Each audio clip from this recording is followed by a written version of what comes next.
હજી ભાઈ થોડી ક્લેરિટી કરવી પડશે કે વિચારનો ગેપ છે. ધારો કે આપણે એક જગ્યાએ કોન્સન્ટ્રેશન રાખ્યું અને કઈ વિચાર નથી આવતા, તો એ ગેપ જ ન થયો. ના, એ ગેપ ન થયો, એ વચ્ચેની એક અવસ્થા છે, એટલે એ ગેપ નથી. એ મનનું બંધ થઈ જવું છે. મનનું બંધ થઈ જવું એટલું જ છે. એટલે વચ્ચે કોઈ વિચાર નથી આવતો, પણ વિચાર નથી આવતો એનો અર્થ એમ નથી કે તમે ગેપમાં છો.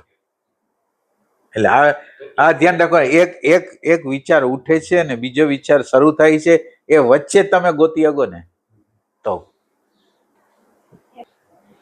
એટલે આ પાછું ભ્રમણા ન થવી જોઈએ કે હું ગેપમાં આવી ગયો એમ.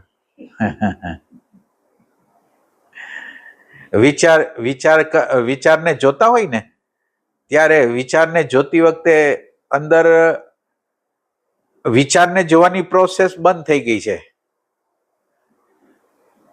એટલે એક વિચાર ઉઠ્યો ને બીજો વિચાર છે એવી પ્રોસેસ અટકી ગઈ છે, અને અંદર એટલે અંદર વિચાર નથી અત્યારે ટેમ્પરરી, તો ઈ ગેપ નથી. ઈ ટાઈપ.